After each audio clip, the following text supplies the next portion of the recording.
საღამომშვიდობის მეგობრებო, კიდევ ერთხელ ისევ გადაიკეტა რუსთაველის გამზერი, რა თქმა უნდა, ისევ საპროტესტო აუდიტორიაში ვართ. ჩვენ ძალიან ბევრი სათქმელი გვაქვს, მაგრამ ყოველდღე ერთი და იგივე რამეს ვიზახით. ჩვენ გუნდის სახელით ვლაპარაკობ ხა თავისთავად, საპროტესტო აუდიტორიის მიზანს გეტყვით კიდევ ერთხელ, ჩვენი ამოცანაა პროტესტის ყველა მონაწილე შევაიარაღოთ ცოდნით. ჩვენ ამას ვაკეთებთ უკვე თვენახევარზე მეტია და ზუსტად ეგ გონია გამოსავალი და ამიტომაც გავაკეთეთ ეს ფორმატი საპროტესტო აუდიტორიის, რომ ჩვენ გავაერთიანოთ ადამიანები, ვისაც შეუძლია, ვისაც სურს ცოდნის მიღება და ცოდნის გაზიარება. ერთადერთი მძლავრი იარაღი, რომელიც ჩვენ გავაჩინა, ეს არის ცოდნა და აქედან გამომდინარე ჩვენ ამას ყოველდღე ვიმეორებთ. ჩვენ აქ ვართ იმიტომ, რომ აგორდეს ცოდნის ისეთი ტალღა, რომელსაც ვეღარავინ ვეღარ გააჩერებს და გამარჯვება იქნება გარდაუვალი. დღეს ძალიან საინტერესო ლექცია იქნება, ბევრს აღარ გავაგრძელებ. ცოდნა ძალაა, ცოდნა თავისუფლება და დღევანდელ სტუმარს რაც შეეხება, მთელი ქვეყანა გიждდება თქვენზე და ჩვენი პატივისცემა და სასიამოვნო სააუდიტორიო საღამოს გისურვებთ. მადლობა. დიდი მადლობა მოწვევისთვის, გადასარევის შესაძლებლობისთვის. რაც თავარი ძალიან მომწონს იდეა და სრულად ვეთანხმები, რაც ბატონმა გიორგიმ ბრძანა, არაფერი ისეთი ძლიერი არ არსებობს სამყაროში, როგორც განათლება და დარწმუნებული ვარ, რომ ყველაზე მეტად რაც გვჭირდება თავისუფლებისთვის, ეს არის განათლება და სხვაშორის ეს არ არის, რა თქმა უნდა, თანამედროვე საქართველოს ამოცანა, თანამედროვე საქართველოს მიზანი, როგორც ითქვა, არამედ ეს არის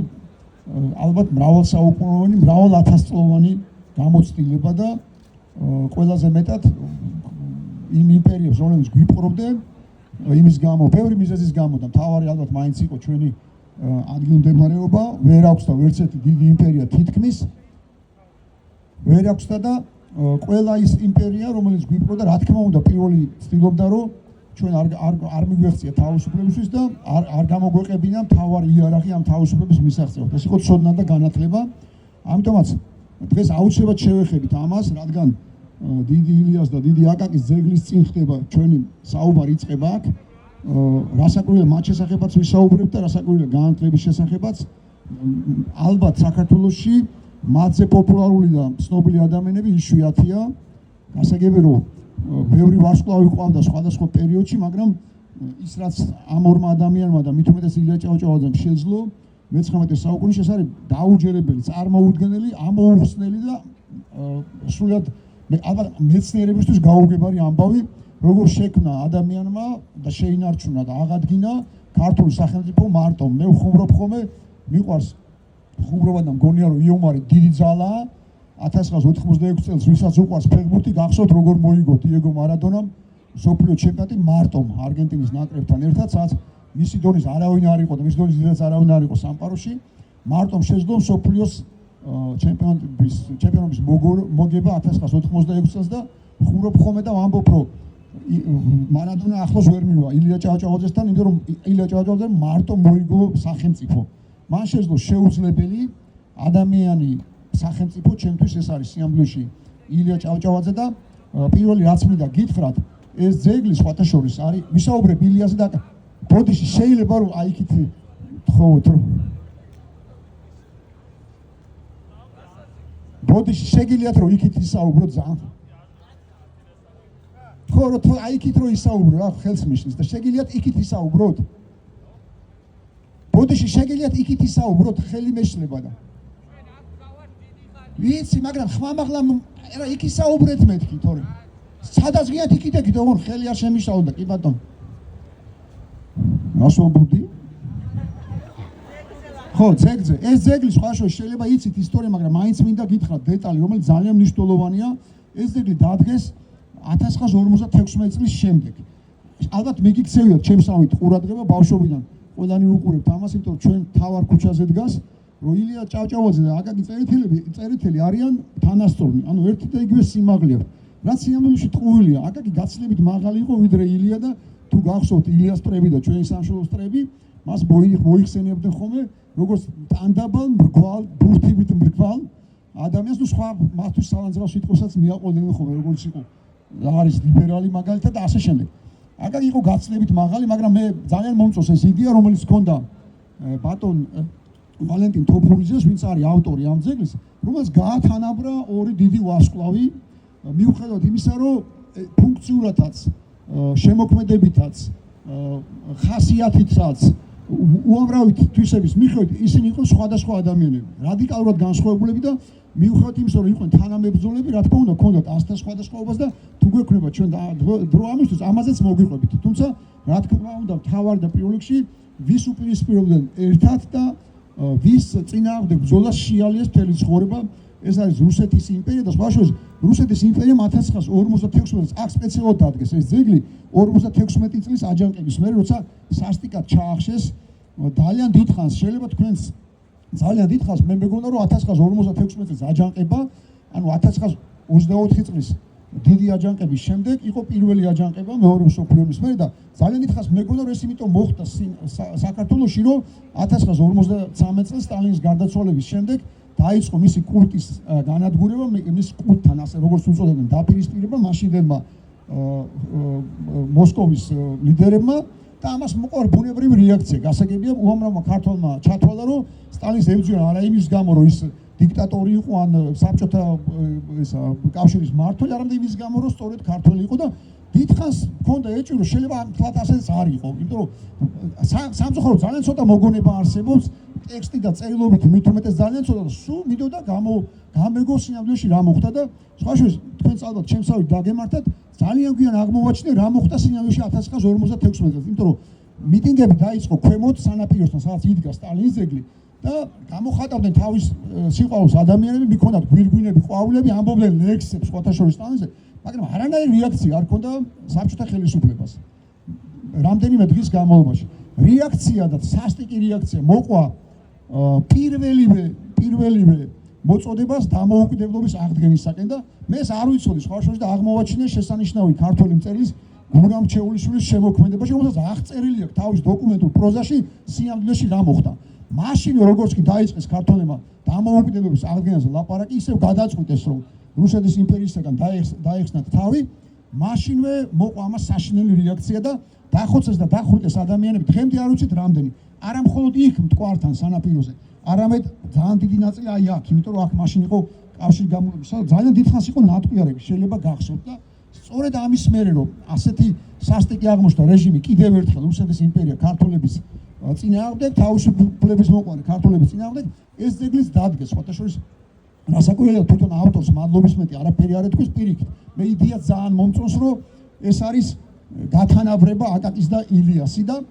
მიუხედავად ყველაფრისა და თვითონ ეს შენობა ახლა ჩვენ სადაც ვიმყოფით, მინდა ბოდიში მოგიხადოთ წინასთან. წინა ლექციაზე გამემართლა მეტეოროლოგიურად კაი ამინდი იყო. ეხლა ძალიან შეფუთული ვარ და სამწუხარო ჯანმრთელობა არ მეწყობს ხელს, რომ დიდხანს ვიდგე ფეხზე და თუ დავიღლებით ცოტა ჩამოვждებით თქვენის ნებართვით და მერიდება თქვენ რომ გახართ და მით უმეტეს ილია და აკაკი განან და კლასელი მყავდა მეუნებოდა ხოლმე ღამის 3 საათზეო აკაკი ჯოხს გადასცემს ილიასო და 3 საათი ისე მინდოდა მენახა ეს პროცესი და 3 საათზე ვინ გამომიშვედა, აი როგორ მოვახცევდი მაძილში ვიყავი და ეს დამჭა ბავშვების ოცნება. შენობა რომელსაც უყურეთ პირდაპირ არის კავშირში იმ თემასთან, რაზეც პატონმა გიორგი მოკლედ ისაუბრა, ეს არის განათლება. მთელი 100 წელი ჩვენ თხოვდით რუსეთის იმპერიას, მთელი 100 წელი პირველ რიგში ილია ჭავჭავაძე რომ მოეცათ უფლება და საშუალება რომ ქონდა ჩვენი უნივერსიტეტი. რა თქმა უნდა ეს არ გვეღირსა და ჩვენი უნივერსიტეტი, ქართული უნივერსიტეტის აღდგენა სინამდვილეში უნივერსიტეტის თვალსაზრისითაც ისედაც ძველი ცივილიზაცია ვართ, უძველესი ერთ-ერთი დედამიწაზე, მაგრამ უნივერსიტეტის თვალსაზრისითაც ჩვენ გვაქვს ძალიან დიდი გამოცდილება. ანუ ისტორიოგრაფიის მიხედვით ეს არ არის ჩვენი ისტორიოგრაფია, ბერძნული წყაროების მიხედვით ჯერ კიდევ მე-4 საუკუნეში ჩვენს წარსულამდე ფაზიში დასავლეთ საქართველოში არსებობდა უნივერსიტეტის ტიპის სასწავლებლო აკადემიას უწოდებდნენ, მაშინ ამ ტერმინს არ გამოიყენებდნენ, მაგრამ თქვენ რო ნახოთ წყაროებში რა ისწავლებოდა გელათის აკადემიაში თუ იყალთოს აკადემიაში, მიხვდებით რომ ეს სინამდვილეში არ უწოდებდნენ, თორე არის უნივერსიტეტი. და ჩვენ რუსეთის იმპერიამ არ მოგცა ამის საშუალებას, ამიტომ მხოლოდ 1918 წელს შევწელით დასაწყისში უნივერსიტეტის აღდგენა. ჩემთვის პირადად დამოუკიდებლობის აღდგენა იწყება უნივერსიტეტის აღდგენა, იმიტომ რომ სწორედ განათლებას მოაქვს, სწორედ უნივერსიტეტს და სწავლას და ცოდნას მოაქვს თავისუფლება და არ იყო შემთხვევითი რაც უთხრა ივანე ჯავახიშვილმა, დიდმა ივანე ჯავახიშვილმა, რომელიც აღსწავლოდა სხვა შორის ამ გიმნაზიაში, აი ეს ქონდა დამთავრებული ეს ისტორიული გიმნაზია, უკვე უნივერსიტეტში იყო რექტორი იცით და 1921 წელს როგორც კი დაიწყო საბჭოთა ოკუპაცია და ძალიან ახლოს მოვიდა თბილისთან საოკუპაციო არმია, ჩვენ სულ გვესმოდა რომ მე-11 არმია გვიტევდა. სინამდვილეში 4 არმია გვიტევდა 4 მხრიდან და გააღო თვითონ აუდიტორიის კარებს აღებდა დიდი ივანე ჯავახიშვილი. ჩვენ ასეთი მეცნიერი მართლა არ ყავს. ეს არის საოცარი ადამიანი ილიას მერე, ასეთი არავინ არ ყოლი ალბათ მე-20 საუკუნეში თვითონ აღებდა აუდიტორიის კარს და ამბობდა ერთი და იგივე ფრაზას იმეორებდა. თუ თქვენ ახლა არ დაიცავთ საქართველოს და მის დამოუკიდებლობას, უნივერსიტეტის არსებობას აზრი არ ექნება, იმიტომ რომ უნივერსიტეტი არის ის, რასაც მოაქვს თავის უნივერსიტეტი იმიტომ არსებობს, იმიტომ შექმნა ადამიანმა, რომ შენ იცოდე თავისუფლების გემო და ფასი და შეგეძლოს თავისუფლებისთვის ბრძოლა. თვითონ რექტორი, წარმოიდგინეთ, თვითონ აღებდა აუდიტორიის კარებს. ეს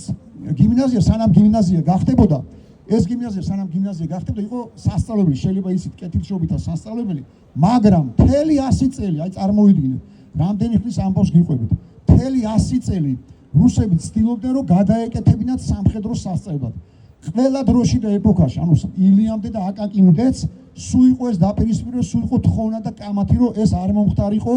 რომ სამხედრო სასწავლებლად არ გადაეკეთებინათ. ერთადერთი ის საშუალებასაც გვაძლევდნენ და თვითონ რომ შეიძლებოდა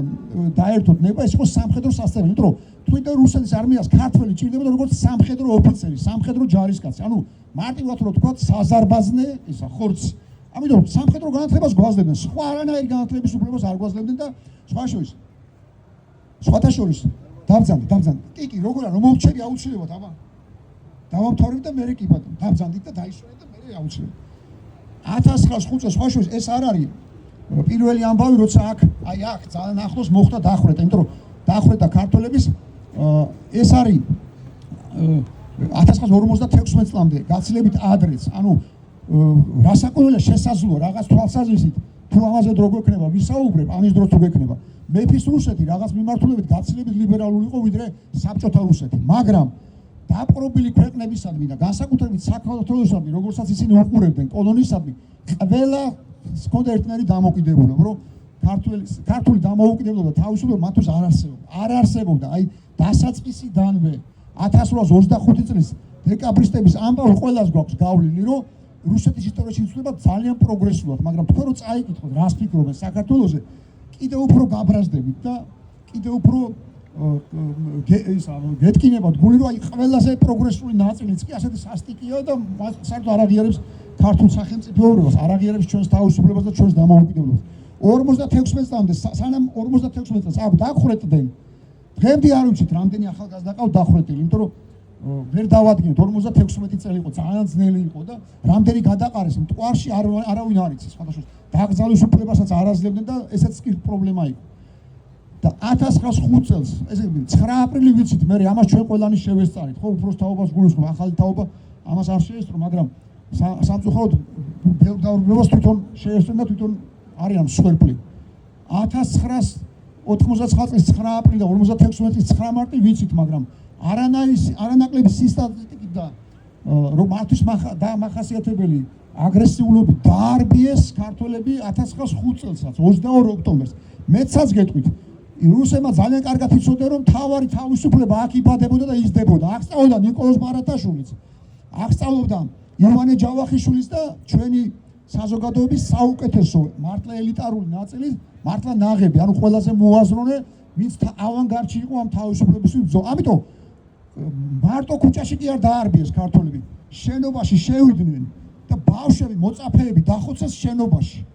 აქ პანსიონიც იყო, შეიძლება იცით, რომ იმ ოჯახის შვილები, რომელსაც ერჩივნათ, რომ აქ დარჩენილიყო ან თბილისში არ ცხოვრობდნენ, მათთვის არსებობდა პანსიონიც, ან გარდა საკლასო აუდიტორიებისა იყო პანსიონი, ეგრეთ წოდებული, რაც გულისხმობდა დარჩენას და აქ ცხოვრებას. აი ლოგინებში ყავთ, საწოლებში ყავთ ჩახოცილი ესა ჩვენი შვილების თაობა, ოღონდ მაშინდელი 1905 წელს 22 ოქტომბერს. ასე რომ ეს არის ერთის მხრივ ძალიან საამაყო შენობა, დიდი ბედნიერების, დიდი სიკეთის, თავისუფლების და სიყვარულის მომტანი და რაც თავია განათლების და ცოდნის და მეორე მხრივ არის ძალიან ტრაგიკული და განუყოფელი ნაწილი ჩვენი ისტორიის, იმიტომ რომ აქ რაც ხდებოდა ამ ქუჩაზე, ის ხდებოდა ამ შენობაშიც და დიდხანს, ძალიან დიდხანს, მთელი 100 წელი სულ რუსები ყავდათ სპეციალურად და აკაკი წერეთელს შესანიშნავად აქვს აღწერილი რა რეჟიმი და რა სისტემა შემოიტანეს გიმნაზიებში, სასწავლო დაწესებულებებში რუსები. ეს ისეთივე ყაზარმული ტიპის იყო. ისინი მოსწავლეებს ისევე ექცეუდნენ როგორც პატიმრებს. ბანაკების შემთხვევით არ იყო, მე მოვესწარი ამას საბჭოთა საქართველოში ვარ დაბადებული და უფროსებს ემახსოვრება. პატიმრებისთვის იყო ბანაკები, პიონერებისთვისაც იყო ბანაკები. იმასაც ბანაკები ერქვა. გასაგებია რომ რეჟიმი უფრო ის იყო რა ქვია, ბილი, მაგრამ ტერმინი იმათვისაც იგივე იყო და აკაკი წერეთლის ჩემი თავგადასავალი თუ გახსოვთ, ემახსოვრებათ როგორ აღწერს უპატიოსნესი ქართველი თავადი აკაკი წერეთელი ქუთაისის გიმნაზიას ჩვენ საამაყო კერას საქართველოს თავისუფლების ნამდვილ კერას ხო იცით ალბათ რომ იმდენ ისეთ საოცარ ადამიანებს აქვს დამთავრებული ის გიმნაზია თუ მიგიქცევიოთ ყურადღება ქუთაისში წერია სია არასრული სხვათა შორის რომ იმ სიის გარეშე საქართველოს არ ვიარსებებდით როგორც კულტურული როგორც საერთოდ როგორც ცივილიზაცია და აღწერილი აქ ესე რა რეჟიმია გამოვლილი პატარა აკაკი წერეთელს ანუ ადამიანებს როგორ ექცეოდნენ სასწავლო დაწესებულებებში სხვა შორის ეს განათლება ნუ გასაგებია რომ ჩვენ სხვა გზა არ ქონდა უბრალოდ აქ არ არსებობდა უნივერსიტეტი 100 წელი ვითმინეთ და იძულებული ხდებოდით რომ წავსულიყავით და რუსეთში გვესწავლა მაგრამ როგორც კი გაჩნდა შესაძლებლობა ეს სადღაც შუა პერიოდში მოხდა ყველა ქართველი ვისაც სოდნის განათლება მიღება უნდა და აკეთებდა იმას რასაც ახლა ავაკეთებთ რომ მიდიოდნენ საუკეთესო უნივერსიტეტებში ევროპის საუკეთესო უნივერსიტეტებში ამიტომ მოხდა რომ სწორედ იმ ხალხმა იმ უნივერსიტეტებში განათლება მიღებულმა ხალხმა შექმნა გასაოცარი ექსპერიმენტი აი ამ ადამიანების დამსახურება მე პირდაპირ ასე ვთვლი რომ მათი ნაყოფია სხვები ყველანი ბუნებრივი არ მithქვამს და არ დამისახელებია გასაგებია ვაჟა-ფშაველა იქნება ნიკო ნიკოლაძე თუ მთელი მათი თაობა უნიკალური და გენიალური თაობა ამათი ნაყოფია ამათი ნააზრევის ნაფიქრალის და ნამოღვაწარის ნაყოფია 1918-21 წლის დამოუკიდებელი საქართველოს იმიტომ რომ ეს არის გასაოცარი ამბავი დამოუკიდებელი საქართველოს ისტორია არასრული 3 წელიწადში მიუხედავად უამრავი შეცდომისა ნაკლისა როგორ შეძლო პატარა ქვეყანამ იმის მიღწევა რაც შესაძლებელი გახდა მხოლოდ შეძლო პირველი მსოფლიო ომის მერე რაც შესაძლებელი გახდა ევროპელი და დანარჩენ მსოფლიოს მეორე მსოფლიო ომის მერე აი ახლაც კი რომ შეხვიდეთ შეგიძლიათ გადაამოწმოთ ხო ის არსებობს ბედნიერების ხო დიახ ინდექსები და სკალები და ყოველწლიურად ამის გამოქვეყნება ხდება ესე იგი მსოფლიოში ყველაზე ბედნიერი ხალხის და ქვეყნების ათეულში აი ახლაც დღეისთვისაც კი 7 ჩრდილოეთ ევროპული ქვეყანა შედის და წარმოიდგინეთ რა გენიალური შანსი გქონდა რომ ჩვენ მათ ყველას დავასწარით და მათზე ადრე დავიწყეთ ყველა ის რეფორმა იმ სოციალურ თანასწორობაზე დაფუძნებული სახელმწიფოების შექმნა, რომელიც მათ ამ ბედნიერების განცდას ანიჭებს. წარმოიდგინეთ, ჩვენ რო არ მომხდარიყო აქ 1921 წლის ოკუპაცია, მე სპეციალურად არ ხმარობ ტერმინს გასაბჭოებას, რომელიც სრულიად გამიზნულად მოგონილია ჩვენს მოსატყუებლად. არანაირი გასაბჭოება სიამოვნებაში არ მომხდარა, იყო ოკუპაცია, ოღონდ ამჯერად საბჭოთა რუსეთის მიერ ოკუპაცია. ამიტომ ეს ტერმინიც არ მომწონს და იყო ოკუპაცია და უნდა დავარქვათ ოკუპაციას ოკუპაცია და არა გასაბჭოება რომ რაღაცნაირად შეერბილებინათ და მოვეტყუებინათ რომ თვითონ ერთი ხელისუფლება შეცვალა მეორე ხელისუფლება სიამდვილეში დამოუკიდებელი საქართველოს დაიპყრო რუსეთის იმპერიამ ოღონდ ამჯერად იმ რუსეთის იმპერიას სხვა სახელი ერქვა ილია ჭავჭავაძე იყო ადამიანი რომელმაც მთელი ცხოვრება მიუძღვნა სწორედ ამ რუსეთის იმპერიასთან ბრძოლა. ეს არის სინამდვილეში ჩვენი ბავშვობის სასკოლო ტექსტებიდან ყველას ალბათ გვახსოვს ეგრეთ წოდებული მამათა და შვილთა ბრძოლა,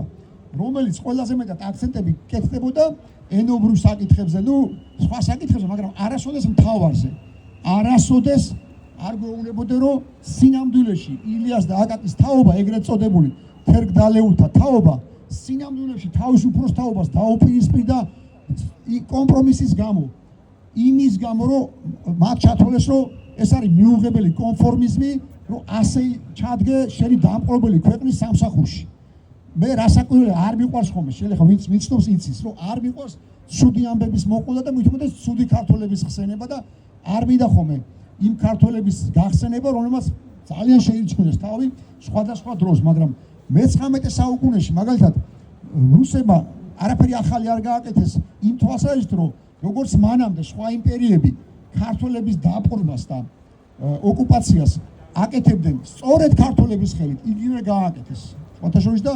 მაგალითად 1905 წლის დარბევამდე, აი რაც მოგიყევით ამ გიმნაზიის მაგალითზე, მანამდეც იყო თბილისში 1860 წელს საშინელი დარბევა, მასაც ბევრი მსხვერპლი მოყვა და ესე იგი დაუპირისპირდნენ, ქართველები დაუპირისპირდნენ რუსულ კანონს. არ იფიქროთ რუსული კანონები დღევანდელი გამოგონება. მაშინაც ყველაზე მეტად რაც იწვევდა ქართველში პროტესტს იყო ქართული სამართლებრივი სივრცის გაქრობა და რუსული უმახინჯესი, ყველაზე ჩამორჩენილი, ყველაზე ველური სისტემის და კანონების შემოტანა. საქართველოში იქაც ენაც კი უცხო იყო, ადამიანიც კი გაუგებარი და დაუჯერებელი იყო. ასეთი დამპყრობელი ჩვენ მანამდე არ ყოლია. არავინ არ გვექცეოდა ასე, არავინ არ მოგატყუოთ. ქართული ეკლესია არც ერთ დამპყრობელს არ გაუქმებია, არც ერთს. მათ შორის არც მუსულმან დამპყრობელს, აი აზრად არ მოსულია. ის რაც გაგვიკეთეს მე-19 საუკუნის დასაწყისში და ეკლესიაც კი გაგუუქმეს არათუ ქართული ენის აკრძალვაზე. აი აქ ამ აკრძალვით ენა არავის არ აგუგზავნოს, არავის. ხარს კი ბევრს გვადებდნენ ხოლმე და ბევრი ბრძოლა გადაგვიტანია. სხვათა შორის ამაღამ აი ეხლა რო თენდება სრულდება 400 წელი მარტყოფის გამარჯვებიდან. ზუსტად 400 წელი 1625 წლის 25 მარტს დავამარცხეთ უზარმაზარი იმპერია და დავამარცხეთ სხვა შორის მინდა რომ ამაზეც თუ მოვასწრებთ გაყვით მაინც თქვა დავამარცხეთ ზუსტად იმიტომ რომ მოხდა სამწუხაროდ ეს იშვიათად ხდებოდა მაგრამ მოხდა გაერთიანება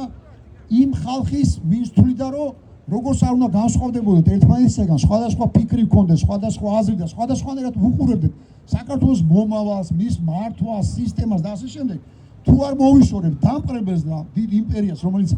სუნთქვის საშუალებას არ გვაძლევს და არ გვაძლევს იმის საშუალებას, რომ ჩვენი წესებით ვიცხოვროთ, არაფერი არ გამოგვივა. ასეთი გამონაკლისების არსებობს ჩვენს ისტორიაში საბედნიერო. დღეს არის ბედნიერი გამონაკლისის დღე, მარტყოფის ველზე ქართველებმა დაამარცხეს დედაუტირეს, არ მინდა არასრულწლოვანები თუ გვესწრებიან თქვა ის სიტყვა, რომ სხვა სიტყვის თქვა მინდა, ისე დაამარცხეს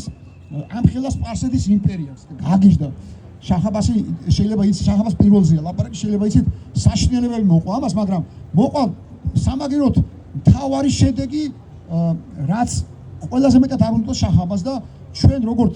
ქვეყანა და სახელმწიფო არ გავქრით. აი ამდენი 1000 წლოვანი ისტორია გვაქვს და ქართული სახელმწიფოს ხო იცით ჩვენს ასე უყვებით ჩვენს ისტორიას რომ მე-10 საუკუნიდან გვაქვს ბაგრატ მესამეს თვით გამაერთიანება და ქართული სახელმწიფო მაგრამ სინამდვილეში ჩვენ გაცილებით ძველი სახელმწიფო ვართ დღეს მოვიტანეთ წიგნები რა თქმა უნდა იმის საილუსტრაციოდ სინამდვილეში როგორი უძველესი ცივილიზაციაა და ჯერ კიდევ როდის ჰქონდა სახელმწიფო და თუ მოვასწრებ ამაზეც ვიტყვი ილიას და აკაკის მე ილი არის ალბათ ხო ის აი ჩვენს ისტორიაში ძალიან ხშირად მიფიქრია ძალიან ბევრი გმირია ძალიან ბევრი ადამიანია რომელსაც შეეძლო ამ ქვეყნისთვის სარწმუნოებისთვის თავისუფლებისთვის თავის შეწირვა და ფიზიკურად ანუ ადამიანს რაც გააჩნია ყველაზე ძვირფასი სიცოცხლის გაღება ეს არაერთხელ მომხდარა და თბილისში მით უმეტეს იცით ალბათ ეს ისტორია ყველას გახსოვთ ბოლო ქართლის ცხოვრების ჩვენი ისტორიოგრაფიის მიხედვით 100,000 ადამიანია მკვდარი ერთ დღეს და შეწირული მაგრამ მე ვფიქრობ რა უფრო ძნელი იყო ქართველებისთვის ერთ დღეს თავგანწირული სიკვდილი თუ მთელი ცხოვრება შენი სამშობლოსთვის სიცოცხლე ამიტომ ვთვლი რომ მრავალი თვალსაზრისით და მიმართულებით ილი არის სულად უნიკალური და გენიალური მოვლენა ამის ანალოგი ჩვენ არ აქვს ჩვენ კი არა მე მგონია რომ კაცობრიობის ისტორიას არ აქვს ასეთი ანალოგი თვითონ უყვარდა შეიძლება იცით ჯუზეპე გარიბალდი ასეთი დიდი იტალიელი გამაერთიანებელი იტალიური სახელმწიფოს შემქმნელი მე-19 საუკუნეში 1861 წელს და გიждდებოდა ილია და ქონდა მისი პორტრეტები შეიძლება იცით ყველგან და რო დაჭერეს ჯუზეპე გარიბალდი თურმანიძეების მალამო გაუგზავნა თვითონ ილიამ შეიძლება ესეც იცით მაგრამ ახლოსაც ვერ მევა ვერ ჯუზეპე გარიბალდი იმიტომ რომ ჯუზეპე გარიბალდი კი ნამდვილად დიდი მებრძოლი იყო მაგრამ ასე უიარაღოთ გონებრივი და სულიერი ბრძოლით ადამიანს გაერთიანებინა ქვეყანა და შეექმნა სახელმწიფო ამის ანალოგი კაცობრიობის ისტორიამ არ იცის ეს ერთ-ერთი გამონაკლისია ილია ჭავჭავაძე და სხვა შორის რადგან აკაკის და ილიას ქვეშ გავარ მინდა ვთქვა რომ ამ ადამიანს ჰქონდა რა თქმა უნდა ყველაზე დიდი სიყვარული ანუ ყველაზე მეტად ილია მიცოდა აკაკის ფასი და აკაკი მილიას ფასი აკაკი სულად უნიკალურია არც ერთი დღე არ უმუშავია ხო იცით არც ერთი დღე არ უმუშავია რუსეთის იმპერიის სამსახურში ანუ არც ერთი დღე მთელი ცხოვრება ისე ძალიან უჭირდა სულ უნდა და იქ ცხოვრება, იქ იყო სასტუმრო, რომელიც მას მოწონდა. ორიანტი ერქვა მაშინ. და მეორე მიზეზი გამოუყვარდა აქ ცხოვრება და ხო იცით, უხერ ცუდი არა, ცუდს ვერ ვიტყვი, მაგრამ კაიცოლი არ შეხვდა, რა, კაიცოლი ვისაც არ შეხვდება, ხო იცით, ტანჯოა ცხოვრება და აკაკის ცხოვრება იყო საშინელი ტანჯო, იმიტომ რომ ახარ ჩამოდიოდა მისი ცოლი. შვილიც არ ჩამოყვავდა და სამაგერო თვეში ერთხელ მინიმუმ უგზავნიდა ელვას. იმაში როა, რა ქვია, შერეკილებში რომ მოვავი. მარცხენა თვალი მითამაშა. ელვას და აკაკის მარცხენა თვალი როა უთამაშდებოდა, მოდიოდა დეპეშა. გამომიგზავნე ფული. სად უნდა ეშოვა ამდენი ფული აკაკი წერეთელს საწყავს. ერთი დღე არ უმუშავია, ერთი დღე. არაფრით არ დანებდა რუსეთის იმპერიას. აი სახლი მას არ ქონდა, ხო იცით, ხანვინ დარჩენდა, ხო, რო ეკითხებოდა როგორ ხარო, დათიკოს კითხეთ სარაჯიშვილს, დავით სარაჯიშვილის გულისხმობ, იმიტომ ის თუ კაი ხასიათზე იყო, კაი სადილსაც მიირჩნევდა და თუ არა და როგორც მისი სიკვდილი 1915 წელს გარდაიცვალა, ზამთარი იყო და მიხვდა რომ კოდება აკაკი წერეთელი შეიძლება იცით ეს ამბავი და გაიპარა აქედან ესა მშობლიურ იმერეთში და იქ გარდაიცვალა თავის სახლში, ანუ შერწყო სხვის სახლში მომკვდარიყო და სუსის სხვაში ცხოვრობდა და სხვისი ის იყო რა ქვია სხვის იმედად და ამან. ანუ რა ვქნათ, ეს არის წუთისობელი, არაფრით არ დართმო რა. ასეთი მე ამას ხშირად ყვები ხოლმე და ზოგს გონია რომ ჩემი მოგონილია და შეგიძლიათ გადაამოწმოთ. აი ფოტო არსებობს, ზუსტად აქედან გამოდის ნიკოლოზ მეორე, რუსეთის იმპერატორი. აი ამ შენობიდან, აქ იყო რუსული არმიის დიდების მუზეუმი და მანდ მიიყვანეს 1914 წელი. აკაკი ჯერ კიდევ ცოცხალი. აი აქ მიიყვანეს, აჩვენეს რომ აი მოუწყეს, აქ იყო შიგნით რუსული იარაღი, მათი გენერლების პორტრეტები და 1000 უბედურება. და აქ მიიყვანეს და ჩამოდის კიბეზე ასეთი ფოტო. აქედან მერე წაიყვანეს დავით სარაჯიშვილი აღარ იყო ცოცხალი, მაგრამ ყველაზე კაი, ერთ-ერთი ყველაზე კაი სახლი ეგ იყო, მერე სადაც მწერალთა სახლი რო არის, იცით ალბათ ეს შენობა და იქ უნდა ყოფილიყო საღამოს მიღება ამ ნიკოლოზ მეორის. და სანამ ჩამოვიდოდა ნიკოლოზ მეორე იმპერატორი, რა თქმა უნდა, წინასწარ ამზადებდნენ მეტი ჩარა ქართველები, ხო იცით, სამწუხაროდ არასოდეს ესე იგი არ უჭირდა დამპყრობას მოღალატე ქართველების მოძებნა, მით უმეტეს ვინც იყიდებოდა ჩინმენდლებზე, ფულზე, თანამდებობაზე, სამწუხაროდ რა ვქნათ, ხო მაგარი ხალხი და ქვეყანაა და მე ხომ გონია რომ ამაზე მაგარი არავინ არ არის დედამიწის, მაგრამ ხო არ მოვიტყუები, ესეც ჩვენი ისტორია და ხო არ დავმალავთ. ივანე ჯავახიშვილი აგერ სწავლობდა ამ გიმნაზიაში და ამბობდა რომ ისტორია ისეთი უნდა ვიცოდეთ როგორიც იყო და მეც მაგის მომხრე ვარ და მოკლედ ამ მეტი ჩარა ბოდიში და ისა რა სიტყვა ვიხმარო როგორმა ვაზელინმა მაშინდელმა ვაზელინიანმა ქართველებმა დაუგზავნეს აქედან ხო მიდიოდა ეს მიწერმოწერა რომ რა გესიამონებათ ესა ისა და იქიდან მოვიდა ისა რომ ხო იცით მაინც მუშაობდა დაზვერა როდიდან მუშაობდა რომ უნდათ რომ იმპერატორს რომ კარგად ჩაევლო აქ შეხვედრა ყველაზე მთავარი ვინც ყავდათ ვარსკვლავი ქართველებს იმასთან შეხვედრა მოინდომა რომ გაიკითხა უთხრეს ეგეთი მაგათ აკაკი წერეთელი ყავდა აკაკი წერეთელის ნაირი ხო იცით ცხოვრებაში არც ერთი ქართველს და წერას და პოეტს არ ხვდა წილად ამდენი პატივი და სიყვარული ცოცხლებს გულისხმობ. მტრები კი მტარი ხო ის გიჟდები მტარ მწერლებზე და ცოცხლებში აკაკი არის უნიკალური გამონაკლისი. ბევრჯერ მოხდა რომ ეტლში ხო ის ადამიანები შეებმებოდნენ ხოლმე აკაკი ის იმდენად უკვე შემოუნდოდათ ეხლა აკაკი იყო წინააღმდეგ თორე ხალხი იყო მზად ისე უყვარდათ მოკლედ. ხო და აკაკი იყო თავში ვისაც უნდა შეხვედროდა იმპერატორი და რო ჩამოვიდა წინასწარ გააფრთხილეს აკაკი და უთხრეს რო ესა ჩამოვა იმპერატორი და თქვენთან შეხვედრა უნდა იქო რა ქვია მაჩაბელი ახლა რომ მაჩაბელის 13 ნომერი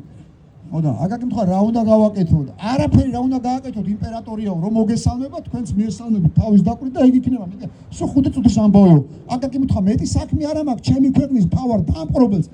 კედი მოუხარო და თავი დაუხარო და ვერაფრით ვერ დაითანხმეს აკაკი წერეთელი რო იცოდეთ სინამდვილეში ამას არ გვიყვებოდნენ და მოძებნეს კაცი რო იცოდეთ მოძებნეს ადამიანი თეთრი წვერი ქონდა აკაკი უკვე წარმოიდგინეთ გარდა მოძებნეს თეთრი აკაკი და უთხრა შენ იქნები ერთი 10 წუთი აკაკი წერეთელი ის წაიყვანეს ნიკოლოზ მეუროსთან შეთანხმება რო იცოდეთ ისიც რო იცოდეთ 1905 წელს რუსეთი იაპონიის ომი რო დაიწყო აკაკის და უამრავ ქართველს იმედი მიეცათ რომ იაპონია დაამარცხებდა რუსეთს და ჩვენს გვეშველებოდა ჩვენს გავთავისუფლდებით ვიხელთებდით და რუსეთის იმპერიას იმიტომ რომ ლექსკი წერდა ხო იცი დამეხსენი ჩნილო ცენზურამ არაფრით არ დამდა მე თავისი კრებო რო კვდებოდა შეაგროვა სოსიკო მერკულაძე იყო ასეთი გამომცემელი მას დაუტოვა თავისი წერილი აი აქვე ქონდა ცოდნის კარი თუ რაღაცა იყო მაღაზიას აი კინოს რუსთაველთან ჩასახული შეიძლება გინახავთ ფოტო სოსიკო მერკულაძე დგას თვითონ არაჩვეულებრივად და მას დაუტოვა ეს ლექსი თქო ხელნაწერი იმიტომ იმას ვინ გამოაქვეყნებდა ცენზურა არსებობდა მეფის უზენდო საშინელი და დაწერა ასეთი ლექსი შეიძლება გახსოვთ რამდენიმე კრებულში არის შესული გურული ნანინა ქვია და სიუჟეტი ასეთია დედა აძინებს გურული ბავშვს დედა აძინებს ბაღანას ანუ ბავშვს გურულად ისა და ძილის წინ უმღერის ნანას და ყველა სტროფი ასე მთავრდება ოიამას ვენაცვალებ ანუ ვითომ ამ ბავშვს ვენაცვალებ დედა რა სიტყვა დაბარო ოიამას ცენზურა ვერ მიხვდა რაზე იყო და გამოაქვეყნეს ეს სიამდვილეში ოიამა იყო გენერალი იაპონელი რომელიც დედა უტირა რუსეთის იმპერიას და აგაგო წელთელმა მოუწყდა ეს ლექსი გენერალ ოიამას სხვადასხვა არის ინტერნეტში ფოტო შეგიძლიათ ნახოთ ასეთი საოცრება იყო აკაკი წერეთელი და სხვათა შორის იმედენად ილია პირიქით აი ხო აი რადიკალურად აი წარმოჩემთვის ილია და აკაკი კახელი და იმერელი ხო აი ახლა რომ იმას ევროკავშირის მოდელზე გაუთავებელი საუბარია ჩემის ღმერთმენით მე-10 საუკუნეში ჩვენ რაც შევქმნით ანუ ქართული სახელმწიფოს იდეა სიამდვილეში იყო ამ ერთიანობის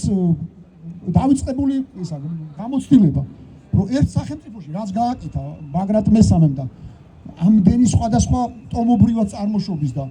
კუთხობრივად განსხვავებული ქართველები ერთ დავთანხმდით რომ ერთ სახელმწიფოს შეგვექმნა ეს არის უნიკალური ამბავი ეს არის სიამოვნებაში თანამედროვე ევროპა მე რომ მკითხოთ ევროკავშირის მოდელს გვგონს არის კარგად დავიწყებული ძველი ქართული მოდელი ჩვენი კიდე უკეთესი იყო სხვათა შორის და კიდე საკამათოა იმის მიხეილ მუსხელიშვილის ამბავი შეიძლება იცით რომ ევროკავშირი მეორე მსოფლიო ომის მერე ვინცაც ჰქონდა რამდენიმე ფრანკს და გერმანელთან ერთად იდეა ევროკავშირისა მათ შორის იყო მიშელ მუსხელი ფრანგი მეცნიერი იურისტი და ასე შემდეგ რომელიც სიამოვნებაში ქართველი იყო და მიხეილ მუსხელიშვილი იყო მაგრამ ქართველები იყო ესე უსამართლოდ მიივიწყეს და სიამოვნებაში მე დარწმუნებული ვარ რომ როცა ამ იდეაზე მუშაობდა მიშელ მუსხელი მან ზუსტად და კარგად იცოდა ისტორიკოსიც იყო საქართველოს ისტორია და იცოდა რა მოხდა როგორ გააერთიანა კავკასია როგორ გააერთიანა მე-10 საუკუნეში ბაგრატ მესამის დროს მოკლედ ილია იყო რადიკალურად განსხვავებული გასაგებია დინჯი კახელი კაცი აკაკი იმერელი და სხვაშორის კახეთში უთხეს აკაკის ბავშვობაში ხო გახსოვთ ბაშიაჩუკის სიუჟეტში რა ხდება რომ ბახტრონის ლეგენდარული აჯანყება 1659 წელია გადმოვა იმერელი ბიჭი ეს ტექსტის მიხედვით ასია და დაეხმარება კი რა მოაგებინებს კახელებს და გაიმარჯვებენ დედას უტირებენ რა ქვია დამპყრობლებს და აკაკიზე მართლა ყველა გიждდებოდა აი მართლა ყველა ასეთი სიყვარული აუს არ ქონია მაგრამ ერთხელ კახეთში სტუმრობისას ცოტა ნაშრომმა კახელმა უთხრა რომ ბატონო აკაკი ეგ ყველაფერი კაი მაგრამ იმერელი რო შემოგეტენა ჩვენთვის ჩვენ აქ რას ვაკეთებთ ანუ თურმე ნაწყენია რომ სანამ აჯანყდებოდნენ და სანამ იმერელი და კაცი არ გადმოვიდა ვერ მოიგეს ის თურმე ჩარჩენილია ხო და აკაკი იყო გაცილებით სხვა ფენომენი რასაკვირველია ვიდრე ილია უფრო ფრთხილი იყო უფრო დინჯი იყო კახი მაგალითად ილია აირჩიეს სათათბიროში რუსეთის სათათბიროში იცით ალბათ რომ 1905 წელს 17 ოქტომბერს მანიფესტი გამოსცა იმპერატორმა რომლის მიხედვითაც უფლება ანუ აბსოლუტური მონარქია გადადიოდა კონსტიტუციურ მონარქიას მოკლედ ჩვენს ქონდა ჩვენი ხმის უფლება ოფიციალურად რეალურად ეს ასე არ იყო იმიტომ რომ დაარბიეს ამდენი სათათბირო და ყველა დაარბიეს და ყველა გადაასახლეს მე ილია მე გარდაიცვალა ხო იცით ამ ვეღარ წავიდა თორე პირველ სათათბიროში იღებდა მონაწილეობას მაგრამ ლაპარაკობდა სხვა შორის ავტონომიაზე ანუ დამოუკიდებლობა მას აკაკისგან განსხვავებით ასე ხმამაღლა არ მოუთხოვდა და პირიქით აკაკის ეუბნებოდა რომ არ უნდა ვიჩქაროთ ანუ არ შეიძლება ისა გადავდგათ ნაბიჯები და აჯერ არ ვართ მზად და აუცილებელია რომ ჯერ პირველი შევაპაროთ მარტო ავტონომია და დამოუკიდებლობას როცა სხვა შორის სამწუხაროდ აკაკი არ იყო ასეთი როგორც ბაშიაჩუკია ზუსტად ისე ძალიან ფიცხი იყო და თვლიდა რომ ეს არის დამპყრობელი და პირდაპირ უნდა უთხრა დამპყრობელს რომ ეს არის დამპყრობელი და თავის ლექსში ასეც აქვს სხვადასხვა დამეხსენი ჩნილოება ასე იწყება პირდაპირ თუ გახსოვთ არა მაქვს შენთან საზიარო მარტა რა გვაქვს საზიარო ჩვენ ვართ უძველესი ევროპელები რა გვაქვს საზიარო არაფერია ბატონო ბოლო აქვს მაგარი მაგლექსი ხო ბოლო მერიდება შეიძლება არასრულწლოვანები გესწრებენ ერთის თუ ყველა სრულწლოვანს ძინავს მაშინ თუ გინდათ გეტყვით აკაკი წერეთელს რომ აკრიტიკებდნენ და საყვედურობდნენ ასე რო ევძი რუსეთის იმპერიას და ასე თუ გეზიზღება რუსეთის იმპერია ცოლი რატო ყავს რუსიო რას პასუხობდა აკაკი წერეთელი მე მგონი ყველაზე გენიალური პასუხია რაც კი შეიძლება დაპყრობილი ხალხის შვილმა მოიგონოს, მოიფიქროს დაპყრობილი. სხვათა შორის ასეთი საოცრება მოხდა ამ დაპირისპირების დროს, აი გრიგოლ ორბელიანის თაობასთან და ეხლა გრიგოლ ორბელიანზე უნდა გითხრათ რა ისა ერთი სიკეთე მაინც ხო აქვს, გადაიმსა რომ უნიჭერესი პოეტი იყო, სამწუხაროდ ისე მოხდა რომ რუსეთის იმპერიამ გამოიყენა ზუსტად ყველაზე პოპულარული და ხო ის ავტორიტეტული ადამიანები. რო შემოვიდნენ, მე მაქვს წაკითხული წიგნი 1837 წელს გამოცემული, როგორ დავიწყოთ კავკასია და საქართველო. ნუ ჩვენ პირველ რიგში ჩვენს მთავარი აქცენტი რომ ჩვენ ვიყავით ცენტრი და ჩვენ ვიყავით გული და ჩვენ ვიყავით გადამწყვეტი ამ პროცესებში. და საშინელება უწერიათ რომ მთავარი რომ გააქრონ ავტორიტეტები. ანუ როგორც შემოვიდნენ დაიწყეს ავტორიტეტების გადაბირება. ერეკლე მეფის გეორგიევსკის ტრაქტატი ვისაც გინახავთ, გაგახსენდებათ რომ ერეკლეს მოთხოვეს სია ვინ ყავთ მაგარი ქართველები, იმიტომ რომ ცოდნოდათ ვინ უნდა გადაიბირონ. ვინც ვერ გადაიბირეს, დაიწყეს მათი კრიტიკა. თქვენ არ იფიქროთ რომ მე აი პირადად მაქვს მოსმენილი საგურამოში, პირადად მაქვს ახალგაზრდობაში მოსმენილი, ჩემ მეგობარს ჰქონდა აგარაკი მეზობლებისგან, რომლებიც ამბობდნენ რომ ილია გლეხებს აწვალებდა და წყალსარაზზე. აი წარმოგიდგენთ პროპაგანდა, ეს სიტყვაც რო არ არსებობდა, უკვე არსებობდა. რუსეთი რომ შემოვიდა, პირველი რაც გააკეთა, დაიწყო ეს, რომ ყველა ღირსეული, განათლებული, კულტურული, გონიერი ქართველის წინააღმდეგ საშინელი, ნუ არც ეს ტერმინი იყო პიარიდეს, მაგრამ გასაგებია რომ გაზეთებიც, იმიტომ გაზეთ მე მივხვდა რომ ყველაზე კარგი იყო პრესა, იმიტომ დაგვითმეს, იმიტომ დაგხვდეს ნება რომ ჩვენი გაზეთები ქონდა. წარმოგიდგენთ ქართველების ხელით ძირითადად, მაგრამ ეს იყო ძალიან გამიზნული. იმდენად ხო გეუბნებით, რამდენი 100 წელი იყო გასული და მეზობლის ბავშვმა გითხრა რომ ილიაო, საიდან იცი მეთქი, რო გითხრა. პაპაჩემმა მითხრა ილიაო, ესე მითხრა. წარმოგიდგენთ, რამდენი წელი მუშაობდა, სანამ არ მოკლეს. ილია რომ გლეხებს არ მე გეტყვით სინამდვილეში რა მოხდა და სინამდვილეში იყო ილია. ილია ორჯერ გადაურჩა სიკვდილს ერთხელ. ეს გადაურჩა იმის გამო, რომ გამოაქვეყნა კაცი ადამიანი და გვარს არ დავასახელოთ ერთი დიდი თავადი ხანჯლით გაიწია მასზე მოსაკლავად და კიდე კაი ხალხაული ადგილი იყო და გადაეფარა. თორე 24 წლის ილია ჭავჭავაძეს მოგვიკლავდნენ, აი წარმოვიდგინეთ. ჩვენ როგორც ქვეყანა საკუთრო აღარ ვიქნებოდი დარწმუნებული ვარ. თავრო დავანებოთ ის არ გვექნებოდა რაც ილიამ შექმნა. და რას ამბობდა იცით საოცარი ისტორია ის გვარს არ დავასახელებ ის დიდი თავადი რომ ბაგრატიონი იყო მაინც და მაინც გინდათ ესა ხო ბაგრატიონი იყო გვარად ვინც ამას ამბობდა რომ კიო ეს თავად აზნაურ ეს ანუ ლურსაბ თათქარიძეს გულისხმობდა ასეთი პერსონაჟი შექმნას. ტალახში ამოგანგლეოდა გაგვათახშე გასაგები, მაგრამ ტყუილს როგორ კატულობ სად ნახე ღიპიანი ქართველიო. ანუ წარმოგიდგენთ მე-19 საუკუნის შუა წლებში ჯერ ქართველები არ იყვნენ ღიპიანები. მე რო ბავშვობაში ვნახე სახინკლეში ხო ორსართულიანი სახინკლები იყო, ზემოთ ხინკლები იყო და ქვემოთ კუჭები. და რო გავხედე მამაჩემო რო წამიყვანა, სულ ფეხძიმე კაცები მეგონა. ანუ მე მეგონა რომ აი დიდი მუცე ეს ხო ისეთ მართლა ჯერ არ იყვნენ, ესე იგი ღიპიანი კაცი ჯერ არ, იმიტომ რომ ჯერ კიდე არ ვიყავთ ესე გადაგვარებული, როგორც მე საბჭოთა პერიოდში დაგვემართა, რომ მიგვიშვეს ასე იმა რა ქვია. ისე მიგვიშვეს რომ ილუზია გქონდა რომ ისაც ყველაზე მაგრები ვარ და ჩვენს სუფრაზე დაწყებული იყო დამოუკიდებლობა და თავისუფლება და ბედნიერება იქვე დამთავრებული იყო. ამიტომ სამდით და ჭამდით გაუთავეთ. თქვენ 1956 წლის მერე მოხდა ეგ. მივხვდა რომ ჩვენი შეცდენა, ჩვენი დასაქმება სუფრასთან უფრო ადვილია და გამოუვიდა. მაგრამ და სხვა მეთოდებით სადაც და არ გამოუვიდა. ეხლა დრო არ მაქვს იმასაც მოგიყვებით, მოკლედ ეს გამოუვიდა და ილია წარმოიდგინეთ. ტყუილს კი არ ამბობდა როგორც ეს იმ ბაგრატიონს ეგონა. ტყუილს კი არ ამბობდა. წერილები ხო წინასწარმეტყვი ხალხი. მან ეს იწინასწარმეტყოდა რომ ქართველი აი ასეთი გახდებოდა. მე-19 საუკუნეში ჯერ არ იყო სინამდვილეში ლუარსაბ თათქარიძისნაირი. ჯერ ბოლომდე არ იყო. მე-20 საუკუნეში უკვე აი საკონტროლო დაგახლიან ეგ დაგვემართა. აი ესეთები გავხდით როგორც მე და მეორედ ილიას რატო კლავდნენ? იცი ამ დროს უკვე სხვებიც იყვნენ ილიას მოკლის სურვილები. იმიტომ რომ სინამდვილეში გლეხებს წყალს კი არ ართმევდა და ვინმეს კი არ ჩაგრავდა. ამხელა თავადი, ყველაზე დიდი თავადი იყო აღმოსავლეთ საქართველოში. როცა დადგა საკითხი ბატონყმობის გაუქმების და გლეხების გათავისუფლების მთელს რუსეთის იმპერიაში, რუსებმა გააკეთეს 1861-ში, ჩვენ მაინც არ გაგვაღიზეს, ხო ჩვენთან 64-ში დაიწყო ეს. და ილია იყო თითქმის ერთადერთი, რომელიც ამბობდა რომ უმიწოდ კი არა, მიწებიანად გავათავ, ანუ ამბობდა რომ მიწას თუ არ მივცემთ გლეხს, როგორ შექმნას დოვლათი, როგორ იარსებოს დამოუკიდებლობა, ისევ ყმა გახდება და ისევ სხვაზე იქნება დამოუკიდებლობა. წარმოვიდგინეთ, რამდენი ევროპას, აი რამდენი ხნით უსწრებს. ილია ჭავჭავაძე სამყაროს როგორ უსწრებს. ილია ჭავჭავაძე რომელმაც გაბედა და აი სათათბირო რო ვახსენე, დაიწყო ლაპარაკი სიკვდილით დაჯის გაუქმებაზე. ალექსანდრე დილმა თბილისში რომ შემოვიდა 1850 ხო იცით ყველაზე საშინელი ის ჰქონდათ რუსებს რომ შემოვიდა აი ჩრდილოეთ კავკასიიდან შემოვიდა ესე დაღესტ კახეთით შემოვიდა და თბილისში რომ შემოვიდა აი სადაც ეხლა იმის ავლაბრის მეტროა იქ სახჭობელა იდგა ხო იცით და სახჭობელაზე რამდენიმე ადამიანი ჩამოკიდებული იყო ილია ჭავჭავაძე რაღა ივახსენე გემახსოვრებად სახჭობელაზე აი ილია ჭავჭავაძეს ვისაც აქვს დაწერილი ის წულუკიძე იყო ვინ ჩამოახსეს პატო წულუკიძე ის სხვაგან ეკიდა მაგრამ დიდხანს ტოვებდნენ ანუ ასეთი საშინელი სახსოვდა ბავშვობიდან ილიას რომ ადამიანი ეს გენიალური მთავარი ღირებულება სამყაროში არ შეიძლება მოკლას სახელმწიფო ანუ სიკვდილით დასჯის მე ეს ბოლო-ბოლო ხო თამარ მეფის ქვეყანაა თამარ მეფე როდი აგერ ევროპაში ის არა ქვია სიკვდილით დასჯა გაუქმდა მე-20 საუკუნის ბოლოს თამარ მეფემ გააუქმა სიკვდილით დასჯა კი არა მარტო აი ხო იცით საშინელი დასჯის მეთოდები იყო სხეულის ნაწილებს კვეთდნენ ამ ასახიჩრები ისიც კი აგძელა და ესე იგი ისტორიოგრაფიის მიხედვით ერთადერთი გამონაკლისია რომელიც დაუმალეს თამარს და დასაჯეს ერთადერთი სიკვდილით რომელიც ორჯერ აუჯანყდა თამარს და თვითონ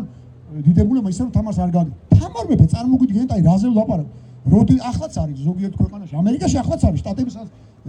სიკვდილის ჯი თამარ მეფე მე-12 საუკუნეში 1213 წელს არის გარდაცვლილი ანუ მე-13 საუკუნეში ხო ნამდვილად და დანამდვილებით უკვე გაუქმებული აქვს სიკვდილით დასჯა ეს ილიამ კარგად იცოდა იმ ქვეყნის შვილი იყო და ასეთი რამე გაბედა ასეთი ამის გაფიქრებაც კი წარმოუდგენელი იყო რუსეთის იმპერიაში ილია აი წარმოიდგინე იყო თითქმის ერთადერთი ვინც აი ხო ბევრი იყო თავადური წარმომავლობის რომელიც ძალიან პროგრესული იყო მაშინ და დემოკრატიაში მაგრამ მიწებიანად გლეხის გათავისუფლებაზე ხმამაღლა მაინც მხოლოდ ილია ლაპარაკობდა და ეს არაპატიეს და სხვა მეორეთაც გადარჩა ისეთი დაპირისპირება იყო თქვენ ვერ წარმოვიდგენთ რომ ესე იგი როგორი აგრესია გამოიწვია ძალიან ბევრ ქართველში ილიას სითამამი მე არ მინდა რომ დაგღალოთ მოკლედ მინდა რომ ილია როგორიც იყო სინამდვილეში რატომ მოკლეს სინამდვილეში და როგორ მზადდებოდა მთელი ცხოვრება მისი მოკლა აი ამაზე არის ეს წიგნი აკაკი ბაქრაძე ამ წიგნის ავტორი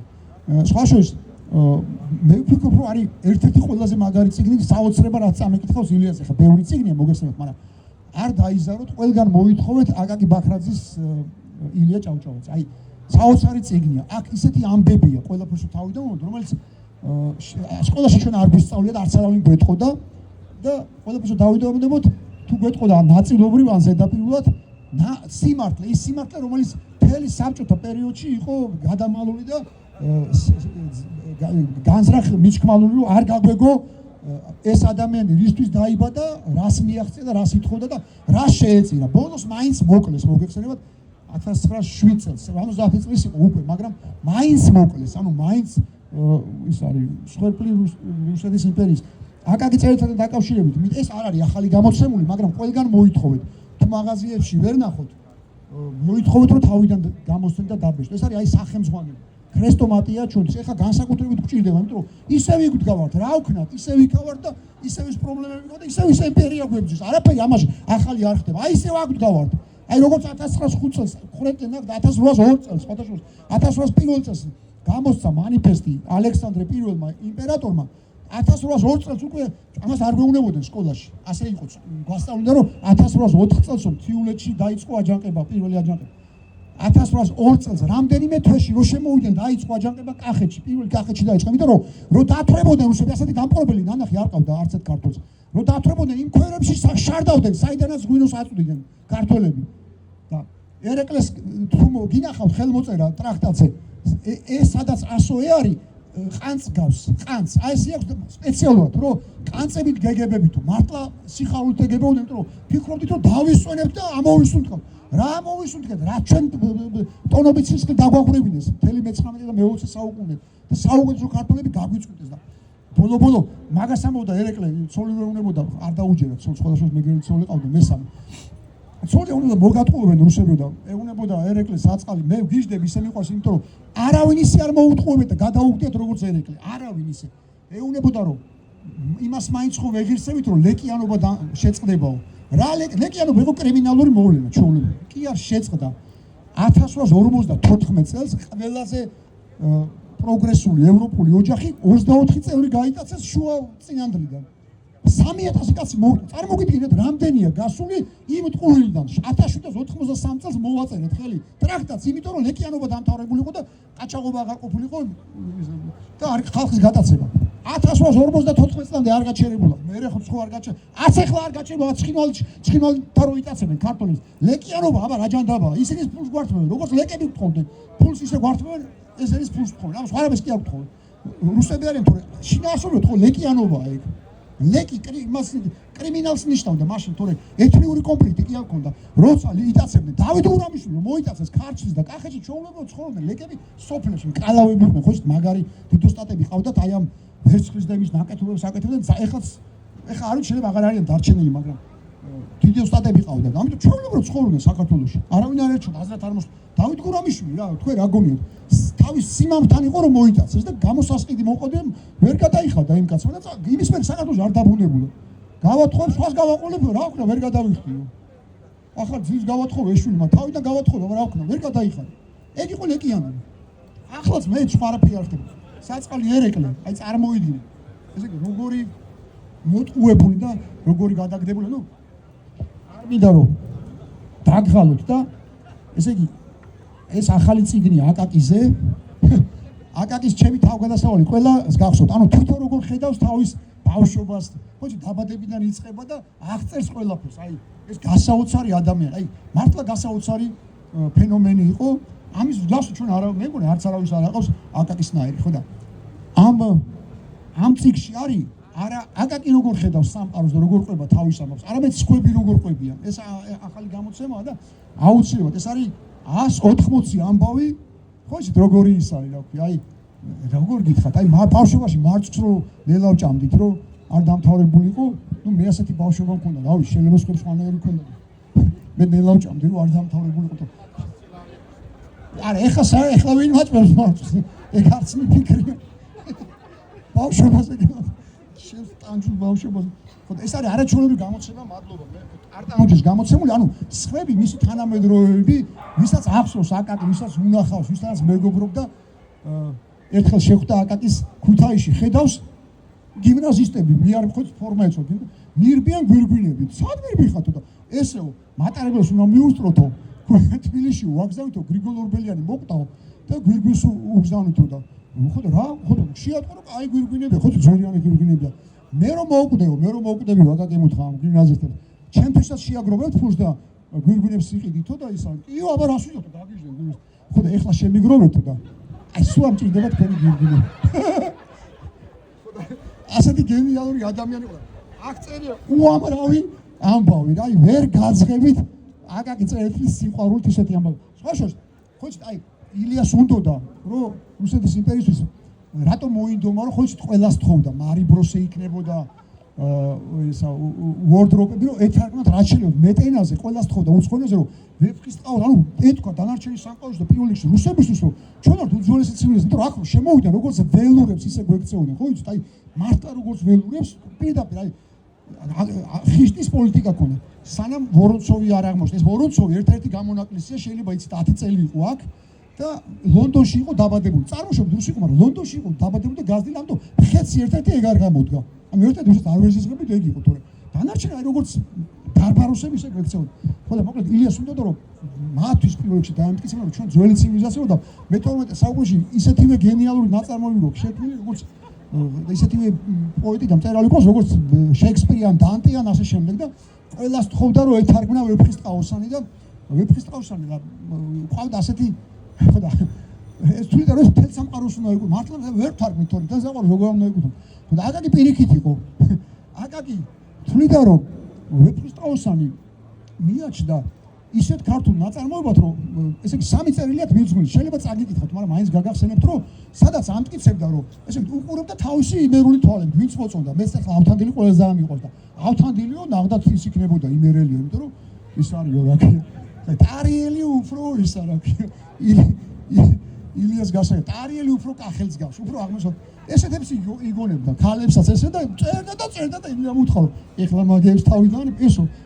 მსოფლიოს ეკუთვნის, მსოფლიოს უნდა გავაგებინოთ. რა ქართლი, რა იმერეთი, მსოფლიოს შედევრია და სხვაშორის ვეფხისტყაოსანი აღმოჩნდა ამაგარი რამე, ვეფხისტყაოსანი მართლა ჩვენ რო კონსტიტუცია არ ქონდა, ვინდა გვაცინდა კონსტიტუციის დაწერას, არ გვაცინდნენ მხეცები, ხა რომელი მხეცი მოგვადგებოდა, ხა რომელი. ამიტომ ჩვენთვის ვეფხისტყაოსანი იყო კონსტიტუცია. მე ასე მგონია, რომ კონსტიტუციის ფუნქციის ასრულებდა და გიორგი ქართველიშვილი ყავდა ასეთი მაგარი მდიდარი ადამიანი, სხვაშორის, მაგრამ მაგარი მეცენატი, აი იმდენი სიკათეა გაკეთებული და აი ვეფხისტყაოსანი მიხეილ ზიჩი, ვისაც მხატვრობა უყვარს, გემახსოვრებათ, უნგრელი იყო ასეთი, მას დაახატინა ილუსტრაციები. 1888 წლის გამოცემა.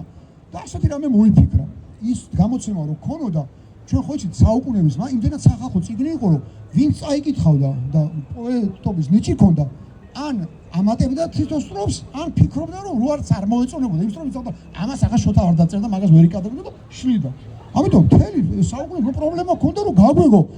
რა დაწერა შოთა რასტოვმა, რა არის ჩამატებული და რა არის ამოღებული. სხვაშორის საშინელება დაემართა ვლახელი იყო ასეთი მიხაილ ვლახელი ჩამოიყვანეს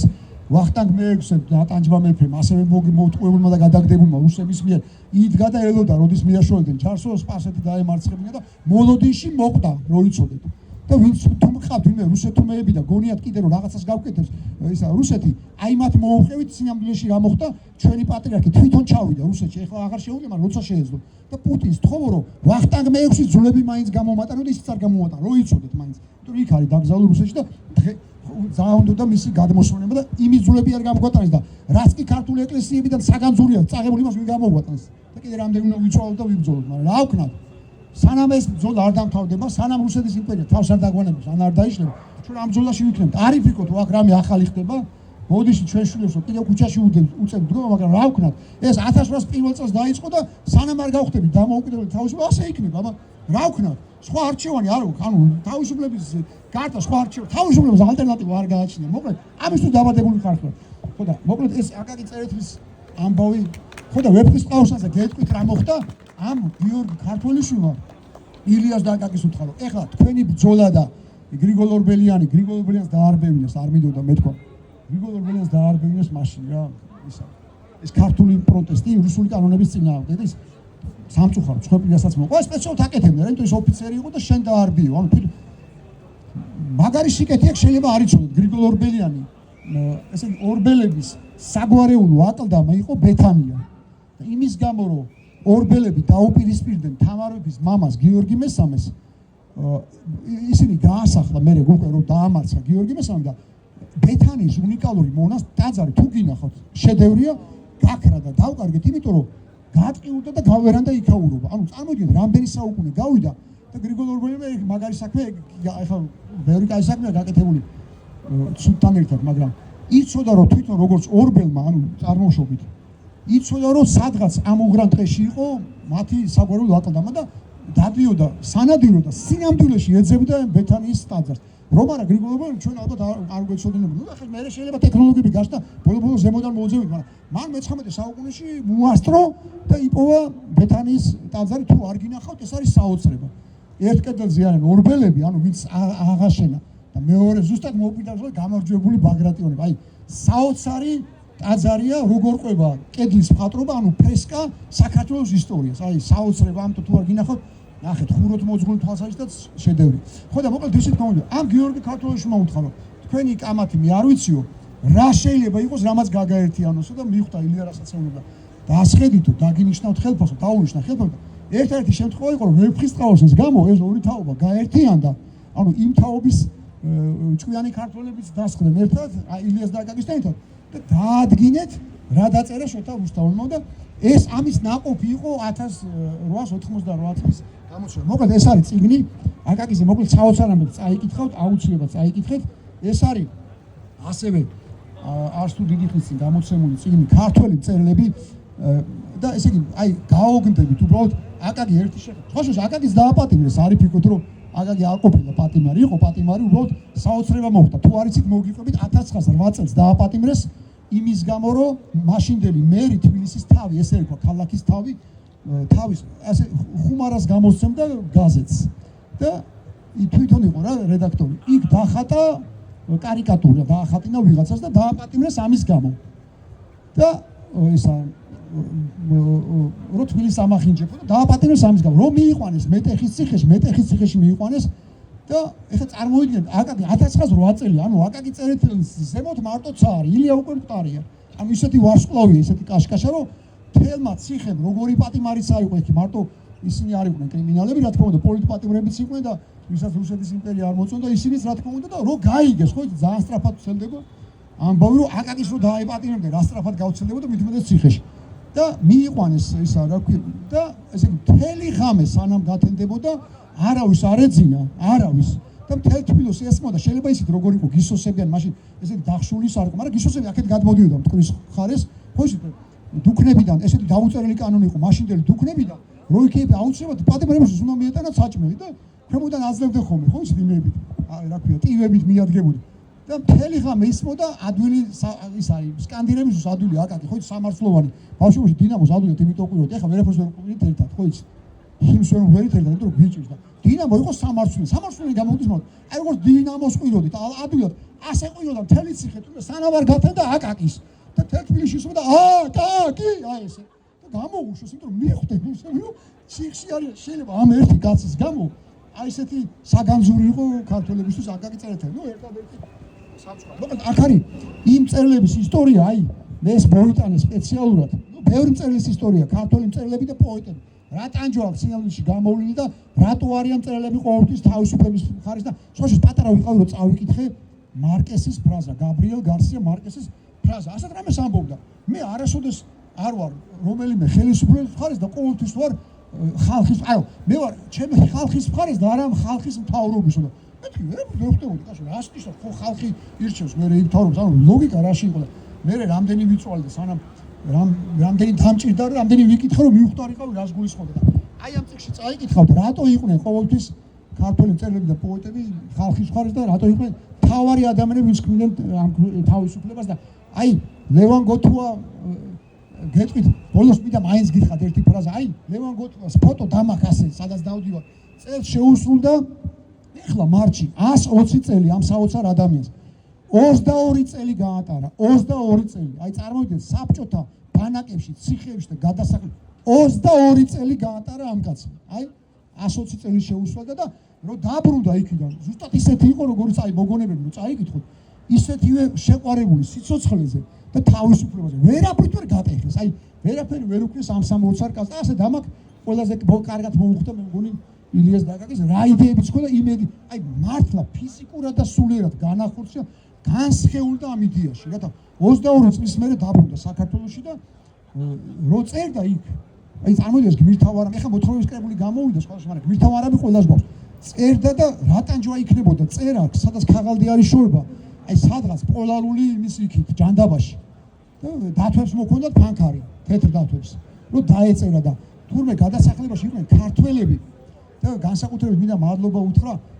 ესე იგი ყოფილან თუშები რომლებიც ხვდებოდნენ ესე იგი რა ღირებულება იყო ლევან გოთუა და ესე იგი მორებს ხრუტი ესე იმაშვებოდნენ რა შიგნით შექონდა და ესე გაქონდათ ბანაკიდან რა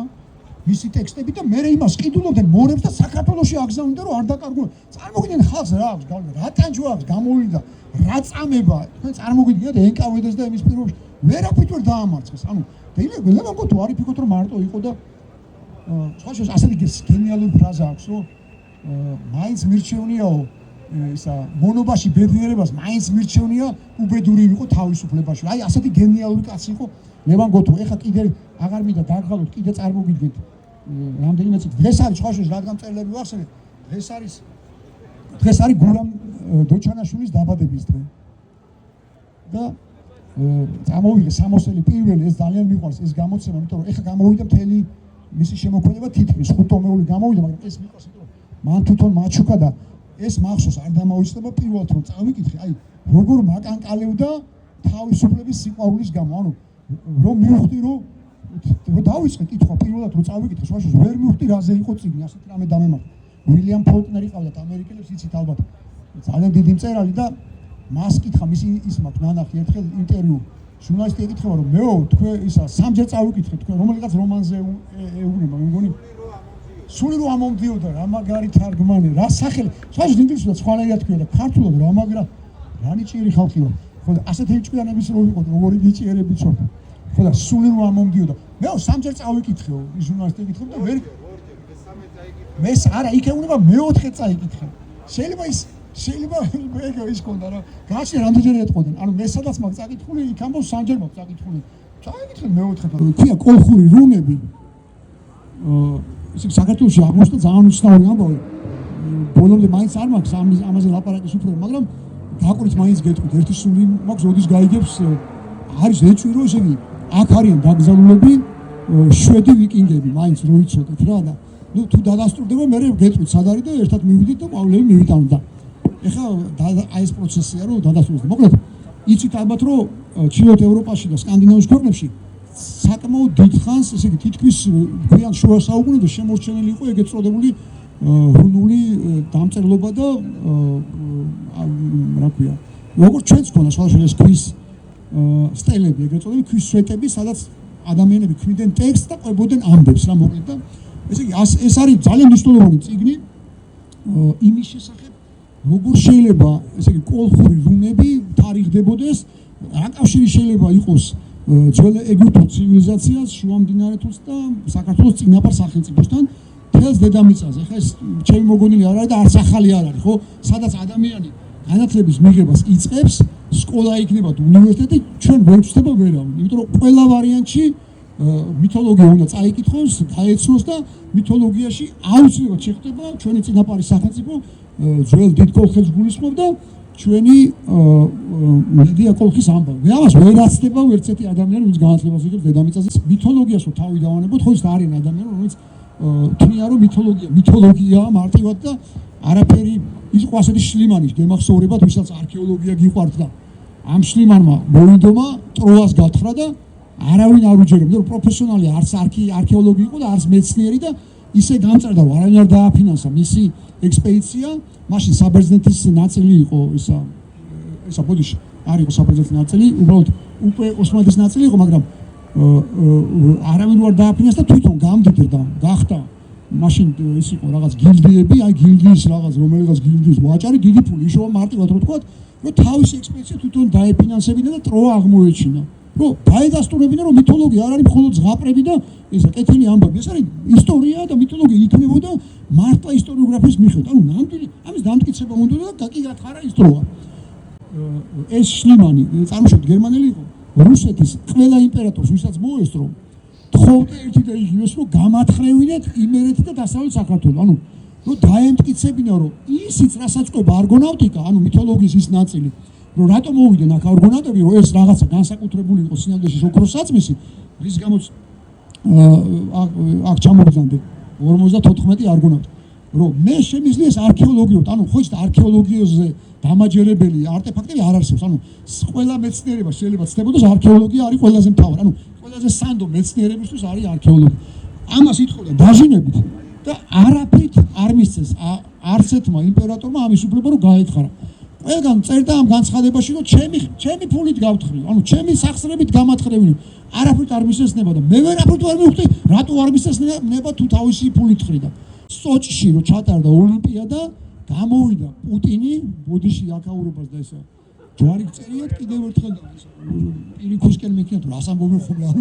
ამ დროს გამოვიდა და ოლიმპიადის გახსნაზე ჯერ ორმე არ იყო დაწყებული ანუ მთელი მსოფლიო ესწრებოდა თქვა ასეთი ფრაზა თქვენ ჩამოხვიდით რუსეთში იმ ქვეყანაში სადაც ჩამოვიდნენ რამდენიმე 1000 წლის წინ არგონავტები წარმოგიდგენთ ყოველდღე თითო სოფელს ხო გვართმევენ და მოაჩოჩებს